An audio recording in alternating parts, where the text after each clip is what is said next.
प्रमदखौ रायनाया आंनि आसि फिसानि खामानि नैबेनि। दाख्लै BPF ना इलेक्सन जोब्बाय मालाय 15,000 हरबाय।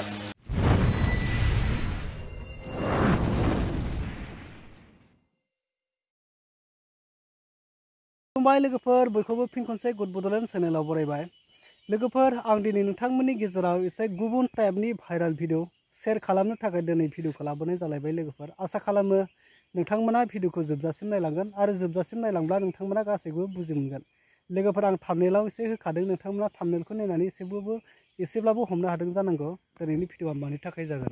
दिनैनि भिडिअआनो जाहैबाय जे सासे बर' लाइमोना ससियेल मिडियानि गेजेराव माने गोबां UPPL खौ लानानै बा BPF खौ लानानै मोनसे माबायदि टाइपनि बाथ्रा बुंदों नोंथांमोना नायब्लानो बुजिगोन आरो। नोंथांमोना नुब्ला गोमोनो हागौ बा आसरित मोनगोन। दा बिथाङा मा बुंनो नागिरदों, थारैनो बिथाङा नंमारगौखौनो बुंदों ना नंखायसो बुंदों, माने इसेबां हमनोबो हालायलाङा आरो, माने लाइमोन मानसिथ'। दा बिथाङा UPPL आव जयेन जादोंमोन बा थगायनानै जयेन जाहोदों बा बेफोरबायदि माबा बुंदों आरो दा UPPL आ लाब गैया, UPPL आव थानानै लाब गैया, बिटिआर सोरखारा खामानि गैया, बेफोरबायदि माने गोबां बाथ्रा बुंदों आरो। दा नोंथांमोना भिडिअ क्लिपखौ नायबानो नायना लादो, आं नोंथांमोननो दिन्थिनोसै, अब्लानो गासैखौबो बुजिजोबगोन। दा बिथाङा बुंनाया थारखौनो बुंदों ना नंखाय बुंदों, दा रायजो राजाफोर बा लोगोफोरनि नोंथांमोननि सायावसै आरो, कमेन्टनि गेजेरजों फोरमायहरदो। दा बिथांनि जे भाइराला माबायदि नोंथांमोना नायब्लानो बुजिसिगोन। आं UPPL हाबाखै। बुंनो थिनदों बुंदों, मालाय जायगायाव थाहैनाय। आं सिगांनिफ्रायनो गोबां थ्रेटेनिं मोनबोदोंना, होमबाबो 8 बोसोर थादों नोंसोरनि जायगायाव। बिसोर खामानिखौ माबायदि मावो, मिथिं दावथिं खुंबाय, फैसा बरनबाय, जाबाय, बेल'। दा जै हाबबाय बक्सिंलाबो बै खुसिंग्रा गुदुङाव जेरैहाय दै लुयोबा दैखौ माने बै बाला गोराना सोबजोबोना, थिग बेबायदि बुस्थु मिथिबाय। आङो MLA रबिराम नार्जारि बेजों प्लास बै कुमन्त बिनि PA बे 800 थाखा हरैनिसो आं दुखु मोननानै मनज सारजों फैनो नागिरदोंमोन आङो, मिथिबाय। आं UPPL खौ मालाबाबो सापर्टबो होआ, होनायबो नङा। सिगि जानानै एसे जेनेबा फंनैसो बुंदों बिसिनि अफिसाव थानायाव। लैहोर मोनखौ बुनाय, बे प्रहलाद ब्रह्मनि न' खुबैख्रुबनाय गासैबो सैथो गोजा, मिथिबाय। आं एभ्रिथिं मिथिजोबो। बिसोरनि इनचार्जआ सोर दैदेननाय बेफोरखौबो मिथिजोबो। दाख्लै जयन्तआ थैबाबो देरहायाखै, मिथिबाय। प्रमदआ अमित शाहखौ लोगो हमहैखांनायनि उनावबो बेनाव खुगायाव रावबो गैयामोन, मेगनबो गेवामोन। अफिसाव फैदों, गावसोरनि सेन्ट्रेल इउथ अफिसाव। लाब गैया UPPL जों थानानै। केस होथोंना होथों, जेलाव थाना जागोन, केस होथों, जेलाव थाना जागोन, मिथिबाय।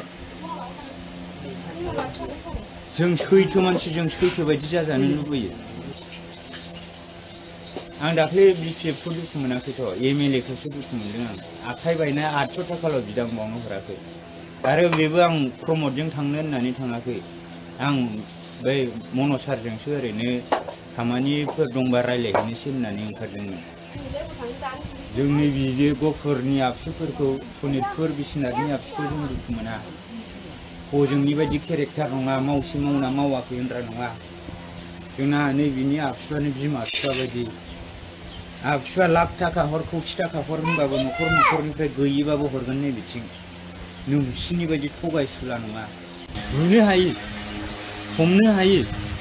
जायनि सरखार बेनो राजा नोंसिनि क'क्राझाराव, खुनु ल'आनो गैया। प्रमदखौ रायनाया आंनि आसि फिसानि खामानि नैबेनि। बुनायावनो पुलिसफोरानो बासायहैदोंसो बुग्राफोरखौनो। हले फैसा होना बायजोबनाय। बेखौ सरन्जया मेनेज खालामदों। जेलावल'सो दोननो हागोन, लांजेननायाव खनसेल'सो बुनो हागोन। जों चेलेन्ज दाला, जोङो बिराद फाग्ला मानसि। जोंना गोसोआ जायखौ सानो बेखौ मावलाबायो। थैनोबो गिया, लाजियाबो, जेबो गैखायाबो। जाय गोसो हमथानो हादों बिसोर माहाजोन जादों। जाय गावनि माखासे उइक पइन्टफोरखौ दोनखुमादों बिसोर मानसि जादों। ओं सार माबा माबि होननानै। खिन्थु जों सैथोजों सोलिग्रा मानसि, सैथोनि अनगायै आलदाखौ जों सुखुआ। जोंना नंगौखौ नंगौ, नङिखौ नङि।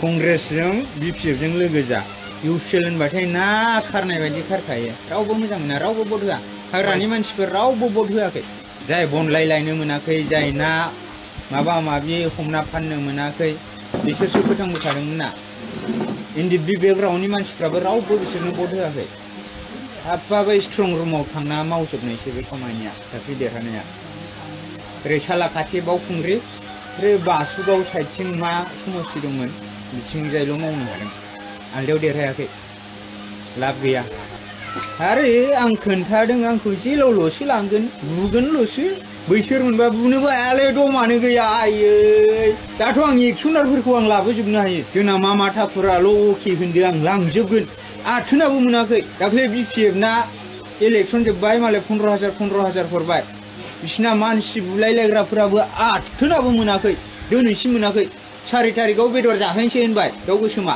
गैया बैथ' टेबगाङाथ' खुगाबो गेवा मेगनबो गेवा माबा सोरबा हाइजें गायदों बे i10 ना i20 बायबायसो होनहैबाय जों आबसुनि 5,000सो बेखार गथ'फोर दं बिसोरखौबो नायनांगोन नोंसोरखौबो नायनांगोनसो होनबाय उनावहाय दाउ गोसोमा हाइजें गायदो ना फिदो माबा माबि जाबाय एक्सनारफोरा बिदि मावनो हायो नामा जाय जेरैबायदि फिल्डनि बेबायदि राहा होग्रा सरखार जानानै दा हो खिन्थु खोथाजोंल' बुंना बोरै जागोनलै बिटिसिआव मा जौगानाय फैखो दिनैसिम 5 बोसोर जानोसै नै प्रमदनि सरकारा मिथिबाय आं देरहाहोनो हायो नैबे डिलिमिटेसननि खोथाखौ नायगोरनि डिलिमिटेसना बेसेबां सैथो जायो डिलिमिटेसन गैयाबा बिपिएफआ गथा 40-40टाबो फैगोन खुनु खोथा गैया इउपिएल होनबानो खारखायोलै जेरावबो खारो बे ना गोथाङा जेरै खारोना इउपिएल होनबानो बेबायदि खारो दाख्लैनि खोथाखौ मिथियो आरएसएसनि इसिबां गिदिर फैसा फैदों